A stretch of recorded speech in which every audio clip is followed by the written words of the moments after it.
ఓం శ్రీ గురుభ్యో నమః. ఈరోజు డిసెంబర్ 3వ తారీఖు 2025 సంవత్సరం. మన గ్రంథం జిడ్డు కృష్ణమూర్తి గారి commentaries on life are about. What is life all about అంటే జీవితం దేనికోసం. ఫోన్ చేస్తున్నారు. రాంబుద్ధుడు గారు నమస్కారం అండి. ఏంటి మీరు రావట్లేదా? ఇవాళ నిన్న రాలే? నేను చాలా సేపు చూశాను మేడం, అర్ధ గంట. కాదండి, మెసేజ్ పెట్టాను నిన్న. 7:50 నుంచి స్టార్ట్ అవుతుందని చెప్పాను. 7:50 చూశాను మేడం. లేదు, నిన్న మాట్లాడుకున్నాం 7:50కి. సరే ఏమండి, అసలు మీరు రావట్లేదు కదా అని నేను ఫోన్ చేశాను మేడం. మరోసారి లింక్ పంపించినా? అది లింక్ వేరే ఏదో వచ్చింది, మరి అది నాకు అర్థం కావట్లేదు. లేదు లేదు, మరొకసారి పంపిస్తాను. ఒకప్పుడు నారాయణ గారికి అలా అయ్యేది. సరే మేడం, పంపించండి.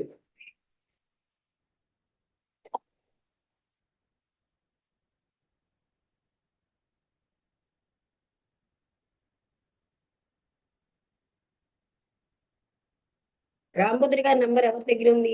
ఎవరి దగ్గర లేదా? నా దగ్గర ఉందండి. మీరు ఆయనకి లింక్ పంపిస్తారా?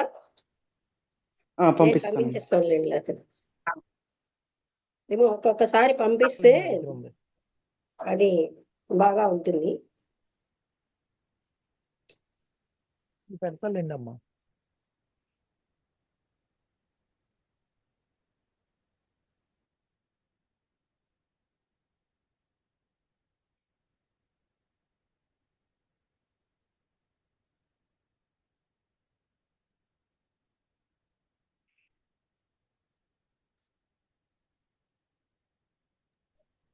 నేను సెండ్ చేశాను, షేర్ చేస్తాను. మీరు పంపించారా? నేను పంపిస్తున్నాను. పంపించు.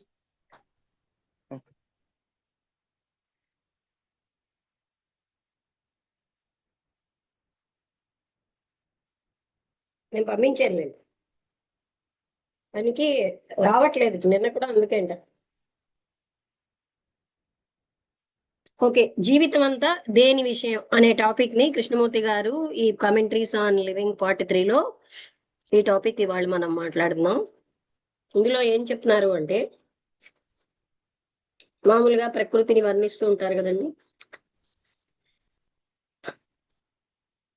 సూర్యుడు రఫ్గా రాళ్లతో ఉన్న రోడ్డు మీద ప్రకాశిస్తున్నాడు. చాలా ప్లెజెంట్ గా ఉంది. ఆ పెద్ద చెట్టు కిందని, పెద్ద మామిడి చెట్టు కిందని, ఆ విలేజెస్ నుంచి ఉన్న ప్రజలు ఆ రోడ్డు నుంచి వాళ్ళ తలల పైన బాస్కెట్స్ అవి పట్టుకుని, వెజిటబుల్స్, ఫ్రూట్స్ అవన్నీ ఉన్నాయి అందులో. మిగతావన్నీ కూడా టౌన్ తీసుకెళ్తున్నారు. అందులో ఎక్కువ మంది స్త్రీలే. వాళ్ళేమో జోళ్ళేమీ లేకుండా నడుస్తున్నారు. ఒకళ్ళతో ఒకళ్ళు మాట్లాడుతూ నవ్వుతూ. వాళ్ళ డార్క్ గా ఉన్న ముఖాలు సూర్యుడి కాంతిని ఎక్స్పోజ్ అవుతున్నాయి. వాళ్ళు వాళ్ళ యొక్క బరువులన్నీ కిందన పెట్టారు ఆ రోడ్డు యొక్క చివర్లో. అక్కడ ఉన్నటువంటి చల్లటి నీడలో, ఆ మామిడి చెట్టు నీడలో గ్రౌండ్ మీద కూర్చున్నారు. అంత ఎక్కువ మాట్లాడలేదు. ఆ బుట్టలన్నీ కూడా చాలా బరువుగా, అవేమో ఇప్పుడు ప్రతి స్త్రీ కూడా ఇంకొక స్త్రీకి సహాయం చేస్తోంది తన తల మీద పెట్టడానికి. ఆ చివరి ఆవిడ ఏదో ఒక రంగా నీల్ చేసి, అంటే ఏంటి, ఒక మోకాళ్ళ మీద నిలబడి గ్రౌండ్ మీద నిలబడి ఆ విధంగా ఆవిడ మేనేజ్ చేసింది.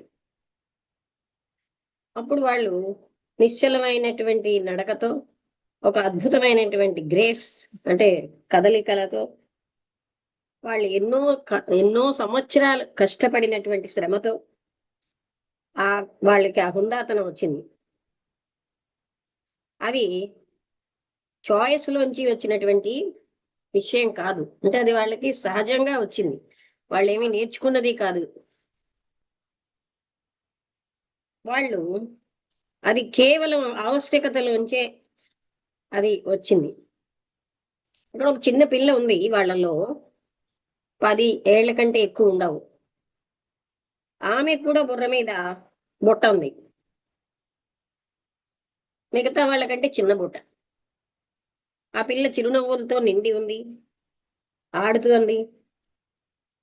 ఆ పిల్ల డ్రెస్ స్ట్రైట్ గా చూడటం లేదు. ఆ పెద్దవాళ్ళు అలా స్ట్రైట్ గా చూస్తున్నారు.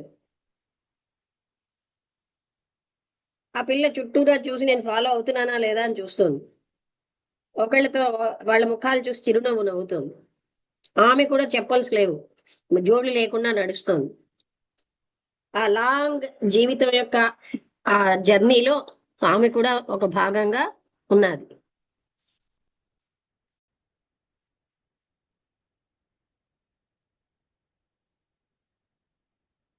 చాలా అందమైనటువంటి విలేజ్ ప్లేసు, చాలా ధనవంతంగా అద్భుతంగా ఉంది.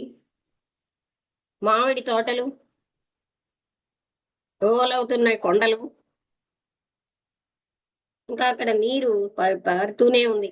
ఆ నేరోగా ఉన్న ఇసుక బెడ్స్ మించి అది చూడడానికి చాలా ప్లెజెంట్ సౌండ్ నిస్తూ ఆ అదేమోని ఆ ల్యాండ్ మించి ప్రవహిస్తుంది. ఆ పాము వృక్షాలు మ్యాంగోస్ పైకి వెళ్ళిపోయినట్టుగా ఉన్నాయి. అవి కూడా బాగా చిగురించాయి. అక్కడ ఉన్నటువంటి ఆ అడవి ఆ బాతులు ఏవో సౌండ్ చేస్తున్నాయి. పా చాలా పాతదైన ఒక మర్రి చెట్టు ఆ రోడ్డుకి 2 వైపులా పెరుగుతోంది. అయితే అక్కడ ఉన్నటువంటి లేజీగా నడుస్తున్న ఎడ్ల బండుల కదలికలతో మాట్లాడుతున్న ప్రజలు, వాళ్ళు ఏంటంటే ఒక విలేజ్ నుంచి మరొక దానికి ఏదో ఒక బిజినెస్, చిన్న చిన్న బిజినెస్ కోసం వెళ్తారు. వాళ్ళేం తొందరలో లేరు. వాళ్ళందరూ పోగా మాట్లాడుతూ ఉంటారు. ఎవరైతే ఎక్కువ షేడ్ లో ఉన్నారో అక్కడ వాళ్ళు అలా కలుస్తూ ఉంటారు. కొంతమందికి మాత్రమే వాళ్ళ యొక్క పల్చటి పాదాల మీద ఏవో చెప్పుల్స్ ఉన్నాయి. అయితే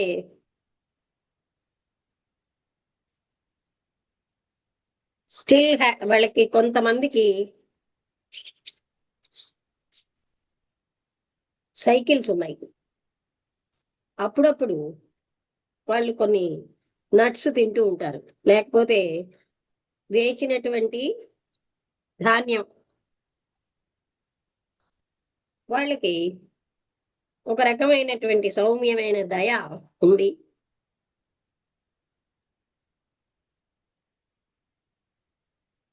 ఆ పట్టణంలో ఉన్న వాటితోటి వీళ్ళు పట్టుబడలేదు.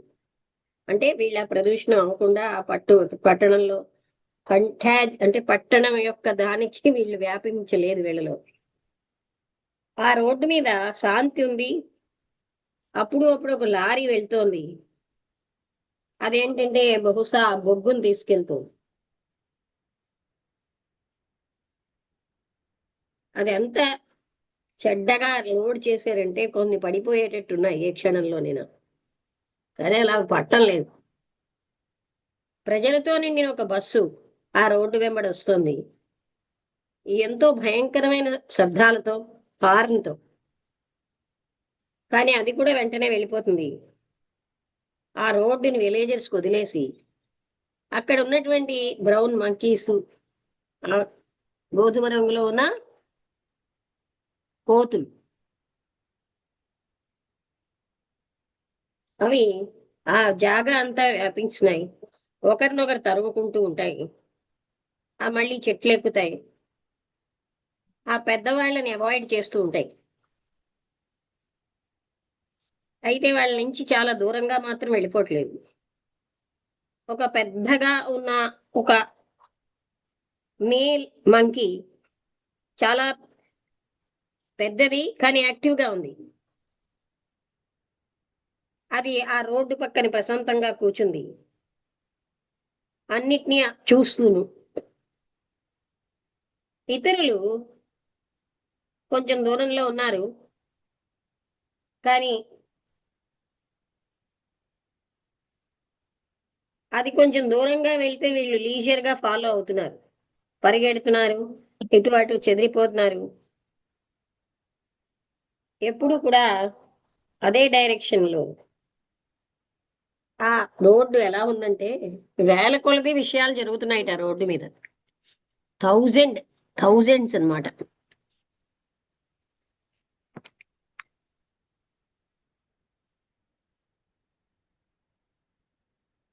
ఆయన ఒక యువకుడు. ఆయన ఇద్దరు తన ఏజ్ వాళ్ళతో కలిసి వచ్చాడు.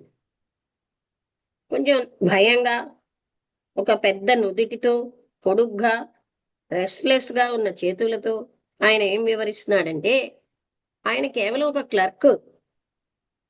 ఆయనకి జీతం చాలా తక్కువ, భవిష్యత్తు కోసం తక్కువే ఉంది. ఆయన కాలేజ్ ఎగ్జామినేషన్స్ పాస్ అయిపోయినా చాలా బాగా, ఎంతో కష్టంతో ఆయనకి జాబ్ వచ్చిందిట. ఆయన ఈ జాబ్ వచ్చినందుకు సంతోషిస్తున్నాడు. ఆయనకి ఇంకా వివాహం అవ్వలేదు. ఆయన అసలు చేసుకుంటాడో లేదో ఆయనకు తెలియదు. ఎందుకంటే జీవితం ఆయనకు కష్టతరంగా ఉంది. పిల్లల్ని చదివించడానికి మీకు డబ్బు అవసరం. ఏదేమైనా ఆయన చాలా తృప్తిగా తనకున్న దాంతో, తను సంపాదించిన దాంతో ఉన్నాడు. ఆయన తన తల్లి దాని మీద జీవించగలరు. అవసరమైన జీవితానికి అవసరమైన కొనుక్కోగలరు. ఆయన ఆ విషయం మీద రాలేదు అంటూ ఆయన చెప్తున్నాడు. ఒక సంపూర్ణమైనటువంటి వేరే రకమైన రీజన్ తో వచ్చాను.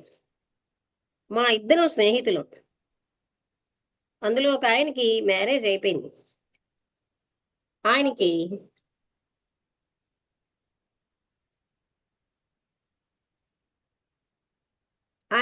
ఇలాంటి సమస్య ఉంది.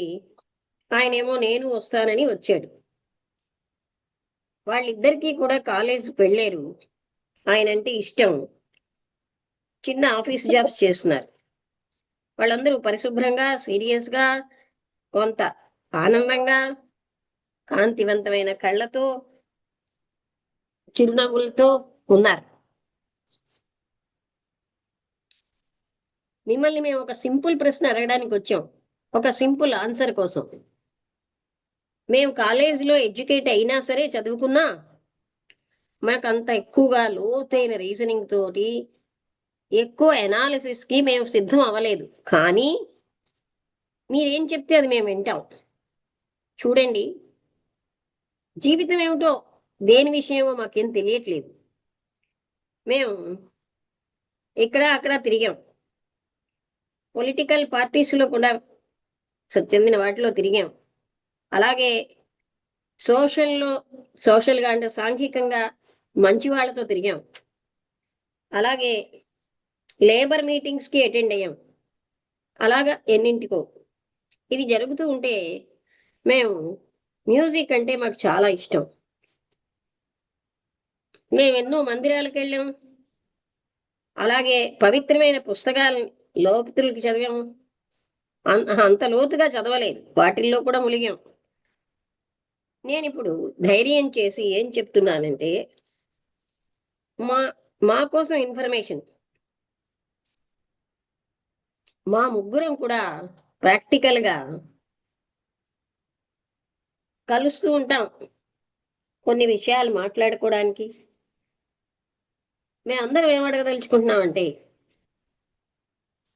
జీవితం యొక్క లక్ష్యం ఏంటి, దాన్ని ఇప్పుడు మేము పొందగలమా, అది వాళ్ళ ప్రశ్న.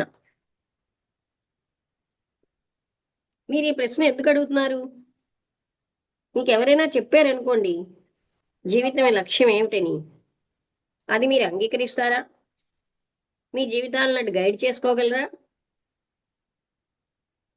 మేము ఈ ప్రశ్నని ఆ మ్యారీడ్ వ్యక్తి చెప్తున్నాడు. ఎందుకు అడుగుతున్నామంటే, మేము చాలా కన్ఫ్యూజ్డ్ గా ఉన్నాం.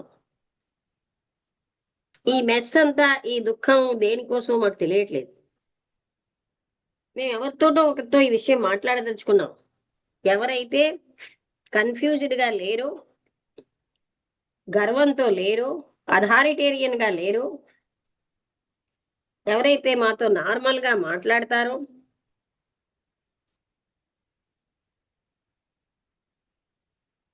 సంక్షిప్తంగా కాకుండా వాళ్ళకి అన్నీ తెలుసున్నట్టుగా ఉండని వాళ్ళతో, మాకేమో మేము చాలా అమాయకమైన స్కూల్ పిల్లలం, మాకేమీ తెలియదు, మీరు అలాంటి వాళ్ళు కాదని మాకు తెలుసు, అందుకే మేము ఇక్కడికి వచ్చాం, జీవితం ఏమిటి అని, జీవితం దేని విషయంలో అని ఆ విషయం తెలుసుకోవడానికి వచ్చాం అని వాళ్ళు చెప్పారు. మొదట ఆయన ఇంకా చెప్తున్నారు, అంతేకాదండి, మాకేమో ఒక ఫలవంతమైన జీవితం జీవించాలని ఉంది, అర్థవంతమైన జీవితం.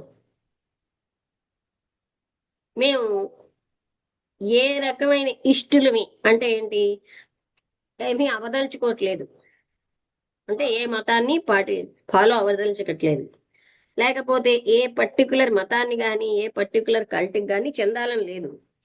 మాలో కొద్దిమంది ఫ్రెండ్స్ రకరకాలైన మతపరమైన గ్రూప్స్ కి చెందుతారు, రాజకీయపరమైన దానికి వెళ్తూ ఉంటారు, కానీ మాకు ఆ కోరిక లేదు వాళ్ళతో కలవాలని. ఈ రాజకీయమైన వాళ్ళు జనరల్ గా పవర్ కోరతారు, రాజ్యం దేశం అన్న పేరుతో. మతపరమైన వాళ్ళు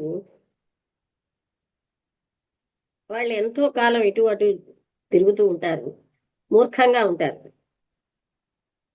మేము అందుకే ఇక్కడున్నాం, నాకు తెలియదు మీరు మాకు సహాయం చేస్తారా అని. మాలో కొంతమంది ఫ్రెండ్స్ మతపరమైన అలాగే రాజకీయపరమైన రెండు రకాలు మాట్లాడేవాళ్ళు, కానీ మాకు ఆ కోరిక లేదు అందులో కలవాలని. ఆ రాజకీయమైన వాళ్ళు జనరల్ గా పవర్ కోరుతున్నారు అని చెప్పారు. మీకు ఇంకా ఫూలిష్ గా చెప్పాలంటే జీవితం యొక్క పర్పస్ ఏంటి, మీరు దాన్ని అంగీకరిస్తారా? రీజనబుల్ గా కొంత సాటిస్ఫాక్టరీగా ఉన్న ఈ జీవితం యొక్క అర్థమేమిటి? ఫస్ట్ వన్ ఏమన్నారు, నేను అనుకుంటున్నాను మేము అది పొందగలం, కానీ ఆయనకి ఏం కావాలంటే అది నిజమైనదే, ఏదో ఒక క్లెవర్ గా చెప్పే మాట కాకుండా ట్రూగా కావాలి అని ఆయన స్నేహితుడు చెప్పాడు. అసలు మేము అలాంటి దానికి సమర్థులమా అని ఇంకొక ఆయన అన్నారు. అదే అసలైన పాయింట్. మేమందరం ఏం అంగీకరిస్తున్నారంటే మీరు కూడా కొంత కన్ఫ్యూజ్డ్ గా ఉన్నారు. ఇప్పుడు ఒక కన్ఫ్యూజ్డ్ అంటే కృష్ణమూర్తి గారు అంటారేమో, కన్ఫ్యూజ్డ్ మైండ్ అన్నది జీవితం యొక్క పర్పస్ తెలుసుకోగలదా అన్నారు.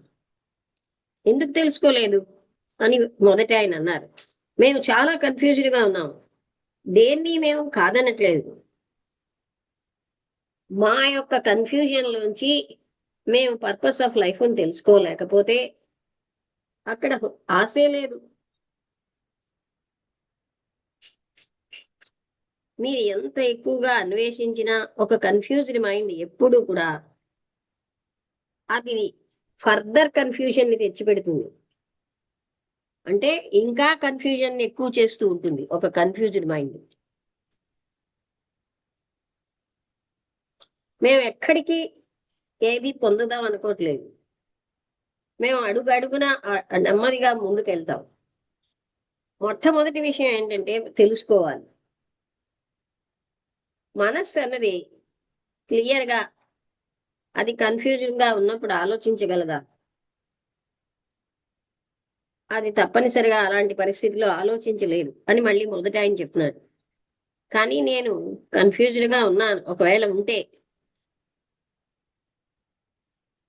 అప్పుడు నేను క్లియర్గా ఆలోచించలేను. ఈ క్లియర్గా ఆలోచించడం అన్న దాంట్లో కన్ఫ్యూజన్ ఉండదు. నేను ఇప్పుడు కన్ఫ్యూజ్డ్గా ఉండడం వల్ల నా ఆలోచన అన్నది క్లియర్గా లేదు. అయితే ఏమిటి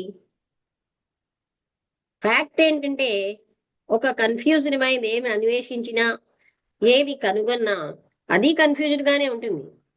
అందులో నాయకులు, గురువులు, దాని ఫలితాలు ఆ కన్ఫ్యూషన్నే రిఫ్లెక్ట్ చేసినాయి. అది చాలా కష్టంగా ఉంది తెలుసుకోవడం అని ఆ వివాహితుడు అన్నాడు. మనలో ఉన్న మోసం వల్ల మనకి ఇది కష్టంగా ఉంది. మనం ఏమనుకుంటామంటే మనం చాలా తెలివైన వాళ్ళం, చాలా సమర్థులం, మానవ సమస్యలన్నిటినీ పరిష్కరించే సమర్థులం అని మనం అనుకుంటాం. మనలో చాలా మంది మనకి మనమే ఈ ఈ యథార్థం మనం కన్ఫ్యూజ్డ్గా ఉన్నామని చెప్పడానికి ఇష్టం ఉండదు. కానీ మనం ఇప్పుడు తప్పనిసరిగా మనం ఏమీ సమస్యని సాల్వ్ చేయట్లేకపోతున్నాం అన్నది మనం ఒప్పుకోవాలి. లేకపోతే దాన్ని ఓటమి అంటే అందులోంచి నిస్పృహ, లేకపోతే నమ్రత, ఇవి ఉంటాయి. ఈ నిస్పృహ అన్నది బాధకి దారితీస్తుంది. గొప్ప గొప్ప ఫిలాసఫీస్కి కానీ నిజమైన నమ్రత ఉంటే మనం అన్వేషించడం మొదలుపెట్టి అవగాహన చేసుకోగలం. మీరు చెప్పిన దాంట్లో ఉన్న సత్యం నేను చూడగలుగుతున్నానని ఆ వివాహితుడు అన్నాడు. ఇది కూడా ఒక యథార్థమే కదా, చాయిస్లో కన్ఫ్యూజన్ ఉందని. అది ఎలాగవుతుందో నాకు అర్థం కావట్లేదని ఆ రెండో ఆయన అన్నారు. మనం ఎన్నుకుంటాం, ఏ చాయిస్ లేకుండా స్వేచ్ఛ లేదు కదా. మీరు ఎప్పుడు ఎన్నుకుంటారు? కన్ఫ్యూజన్లోంచే. మీరు ఎప్పుడైతే ప్రశాంతంగా లేరు, నిశ్చితంగా లేరు, మీకు ఒక క్లారిటీ ఉన్నప్పుడు అక్కడ చాయిసే లేదు. అర్థమైందా? మీకు క్లారిటీ ఉన్నప్పుడు చాయిస్ లేదు. క్వైట్ రైట్ అన్నారు ఇంకా మ్యారీడ్. అంటే క్లారిటీ ఉందనుకోండి, ఇదా అదా అని ఉండదు కదా, ఏది రైటో అదే తీసుకుంటారు, వాళ్ళకి నచ్చి చాయిస్ లేదన్నారు.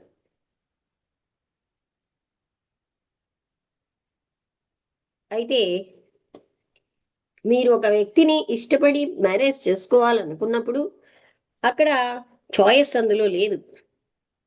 ఎప్పుడైతే ప్రేమ లేదో అప్పుడే మీరు అందరినీ చూస్తూ ఉంటారు. ఒక రకంగా చెప్పాలంటే ప్రేమే క్లారిటీ కాదా అని అడిగారు. అంటే ప్రేమ అంటే ఏమిటో అనేది అంటే మా ఉద్దేశంలో ప్రేమ అంటే ఏమిటో అన్న దాని మీద ఇది ఆధారపడి ఉండదు. ప్రేమ అన్నది భయంతో నెట్టేస్తూ ఉంటే, అసూయతో, అటాచ్మెంట్ బంధంతో, అది ప్రేమ కాదు. అక్కడ క్లారిటీ ఉండదు. ఇప్పుడు ప్రెసెంట్కి ఇప్పుడు మనం ప్రేమ కోసం మాట్లాడటం లేదు. మైండ్ ఎప్పుడైతే కన్ఫ్యూజన్లో ఉందో, జీవితం యొక్క లక్ష్యం అనే అన్వేషణ, ఆ పర్పస్లో ఉన్న చాయిస్, వాటికి ప్రాముఖ్యత లేదు. చాయిస్ ఆఫ్ పర్పసెస్ అని మీరు అంటున్నారే, దాని అర్థం ఏంటి? మీరందరూ ఇక్కడికి వచ్చినప్పుడు ఏమిటి జీవిత లక్ష్యం అని మీరు అడిగారు. మీరు ఏం చేస్తున్నారంటే ఒక పర్పస్ని షాప్ అంటే కొంటున్నారు, ఒక గోల్, లక్ష్యాన్ని, అంతే కదా అన్నారు. తప్పనిసరిగా మీరేమో నీ ఇతరులను అడిగారు అదే ప్రశ్న, కానీ వాళ్ళ ఆన్సర్లు మీకు అసంతృప్తిగా వచ్చాయి. అందుకే మీరు ఇక్కడికి వచ్చారు. మీరు ఎన్నుకుంటున్నారు. ఇందాక మనం చెప్పుకున్నట్టుగా చాయిస్ అనేది కన్ఫ్యూజన్లోంచి వస్తుంది. మీరు కన్ఫ్యూజ్డ్గా ఉండడం వల్ల మీరు నిశ్చయంగా ఉండాలనుకుంటున్నారు. నిశ్చయంగా ఉండాలి అని అన్వేషిస్తున్న మనస్సు అది కన్ఫ్యూజ్డ్గా ఉన్నప్పుడు అది ఆ కన్ఫ్యూజన్నే మెయింటైన్ చేస్తుంది. తప్పనిసరిగా అది ఇన్వర్డ్ కన్ఫ్యూజన్కి దారితీస్తుంది, ఆ కన్ఫ్యూజన్ని బలపరుస్తుంది. అది క్లియర్ గా మాకు అర్థమైంది అని ఫస్ట్ వన్ అన్నాడు. నేను ఇప్పుడు ఏమిటి మొదలు పెట్టాను చూడడం అంటే, ఒక కన్ఫ్యూజ్డ్ మైండ్ అన్నది అది కన్ఫ్యూజ్డ్ ఆన్సర్స్ నే కనుగొంటుంది, కన్ఫ్యూజ్డ్ సమస్యల్ని. అయితే ఏమిటి, దాంట్లోకి నెమ్మదిగా వెళ్దాం అన్నారు కృష్ణమూర్తి గారు. మన మనస్సులన్నీ కన్ఫ్యూజ్డ్ గా ఉన్నాయి, అదొక యథార్థం. మన మనస్సులన్నీ కూడా లోతు లేకుండా ఉన్నాయి, స్వల్పంగా ఉన్నాయి, పరిమితంగా ఉన్నాయి, అది ఇంకొక యథార్థం. మేమంత స్వల్పంగా ఏం లేవు, ఒక భాగం మాలో అలా స్వల్పంగా లేనిది ఉంది అని ఆ వివాహితుడు చెప్పాడు. మేము ఒక మార్గాన్ని ఈ లోతులేని స్థితిలో నుంచి కనుక్కుంటే మేము దీన్ని పగలగొట్టుకుని బయటకు వస్తాం. అది ఒక సుఖాన్నిచ్చే ఆశ, కానీ అది అలా అవుతుందా? మీకు ట్రెడిషనల్ గా కొన్ని అభిప్రాయాలు ఉన్నాయి, ఆత్మ అన్నది ఉన్నది, ఆధ్యాత్మికమైనటువంటి సారం అదే. దీని అంతటి ఈ స్వల్పత్వం అంతటికి ఆవల ఒక వ్యక్తి, ఆయనకి పియర్స్ అంటే దాని ద్వారా లోపలికి చొచ్చుకుపోగలడు. ఎప్పుడైతే ఒక స్వల్ప మనస్సు ఆలోచిస్తుందో అందులో ఒక భాగం అది స్వల్పంగా లేదు, అది కన్ఫ్యూజ్డ్ గా ఉంది, అజ్ఞానంతో ఉంది. అప్పుడు మనస్సు దాని యొక్క కన్ఫ్యూజ్డ్ ఆలోచనలనే దాంతో బంధించబడుతోంది. అవన్నీ కూడా సాంప్రదాయం మీద, ఇతరులు చెప్పిన దాని మీద ఆధారపడి ఉంటున్నాయి. అయితే మేమేం చెయ్యాలి?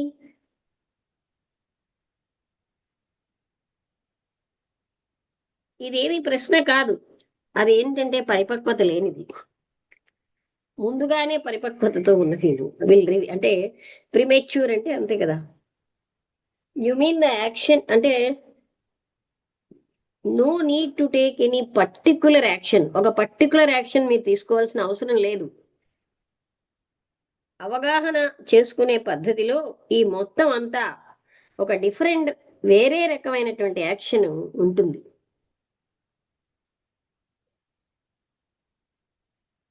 అంటే మీ ఉద్దేశం ఏంటి? మేము అవగాహన అనేది క్రమంలో అప్పుడు మాకు ఏ యాక్షన్ తీసుకోవాలో తెలుస్తుంది అంటారు. మీ జీవితంలో మీ మీ ఉద్దేశంలో లైఫ్ అంటే ఏమిటి అని అడిగారు. లైఫ్ అన్నది సౌందర్యమైన దుఃఖము, సౌందర్యము, దుఃఖము, ఆనందము, కన్ఫ్యూజను. అలాగే ఆ చెట్టు, ఆ పక్షి, అలాగే చంద్రుడి కాంతి ఆ నీళ్ల మీద పడి, అలాగే లైఫ్ అంటే పని, బాధ, ఆశలు, మృత్యువు, అనంతత్వం యొక్క అన్వేషణ, నమ్మకం ఆ సుప్రీం ఉన్నాడనో లేడనో, అది ఒక మంచితనం, ద్వేషము, అసూయ, లోభము, ఆశయం, ప్రేమ అన్నది అది లేకపోవడం, అది ఇన్వెంటివ్ అంటే కనుక్కుంటున్నాం. దాన్ని ఈ ఎక్స్ప్లాయిట్ చేయాలంటే అంటే స్వార్థానికి వినియోగించుకోవాలంటే పవర్ అన్నది అనంతమైనటువంటి అంటే పవర్ ఉంటుంది. It is unfathomably ecstasy. అంటే ఎక్స్టసీ అంటే పరమానందం, చాలా లోతైన పరమానందం. ఆ మనస్సు అదే మెడిటేషను అన్నీ అదే. కానీ మన స్వల్పమైన కన్ఫ్యూజ్డ్ గా ఉన్న మనస్సులు ఏ విధంగా దాన్ని సమీపించగలవు? అదే ముఖ్యం. జీవితం అంటే ఏమిటో అన్న వర్ణన ముఖ్యం కాదు. మన జీవితంని మనం సమీపించడం అన్నది సంబంధించిన ప్రశ్నలు జవాబులు ఓపెన్ అవుతాయి. అంటే మనం ప్రశ్న జవాబులతో దాన్ని పట్టుకుంటున్నాం, వాటి మీద ఆధారపడి ఉంటుంది మనం ఏ విధంగా జీవితాన్ని చెప్పగలమని. నేనేం తెలుసుకున్నానంటే ఆ మొదట ఆయన ఏం చెప్పారంటే, నా మనస్సులోంచే ఈ మెస్ అంతా మొదలవుతుంది. దాన్నే మనం జీవం అంటున్నాం, జీవించడం అని. నేను దానికే చెందుతాను నిశ్చలంగా ఉండిపోయాడు అని. మీరు దీన్ని మార్చాలని, ఇంప్రూవ్ చేయాలని, అది రిజెక్ట్ చేయాలని, దీన్ని పట్టుకోవాలని ఇలా చూస్తున్నారు. మీరు వాచ్ చేసేవాడిగా, చూసేవాడిగా కొనసాగుతున్నారు. ఒక చలనము లేని శాశ్వతమైన సెంటర్గా ఈ పెద్ద కదలికలో. అందుకని మీరు సంఘర్షణ, దుఃఖంలోని ఉన్నారు.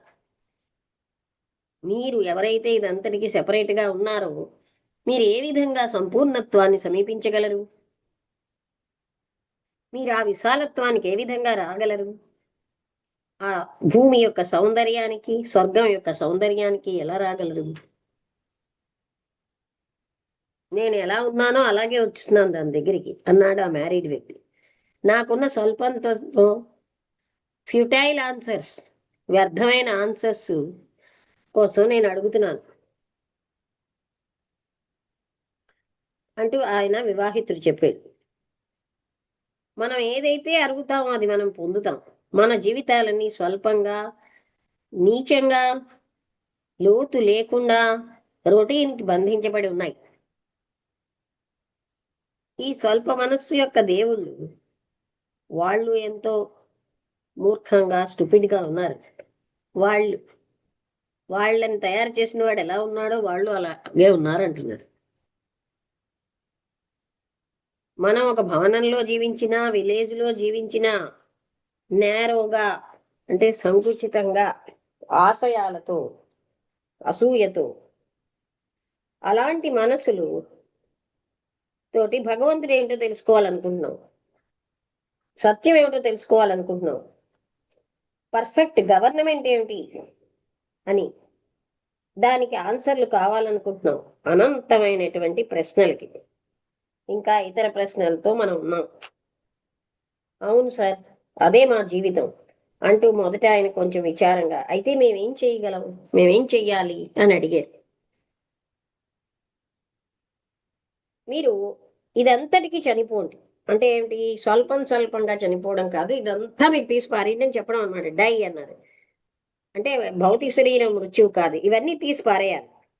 ఈ స్వల్ప మనస్సు అది ప్రయత్నిస్తూ ఉంటుంది, అది సంఘర్షణతో ఉంటుంది.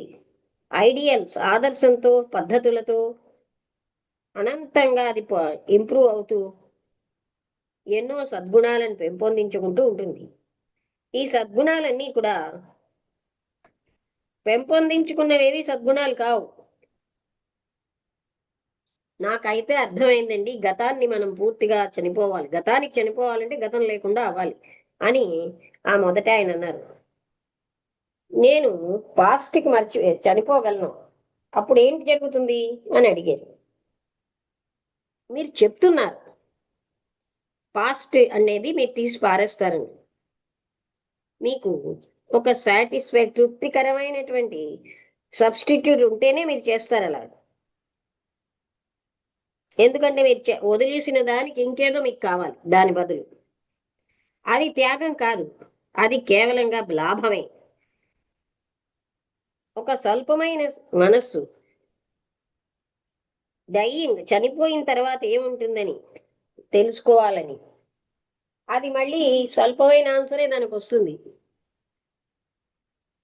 మీకు తెలుసున్నదంతటికి మీరు మరణించాలి, ఎందుకంటే అన్నోన్ అక్కడ వస్తుంది. అంటే తెలుసున్నదంతా వదిలేయాలి. నేను ఈ ప్రశ్న ఆలోచన రహితంగా అడిగాను. నాకు ఇప్పుడు అవగాహన అయింది. మీరేం చెప్తున్నారో, ఇంతసేపు మీరు ఏం చెప్పారో నాకు ఇప్పుడు అవగాహన అయింది.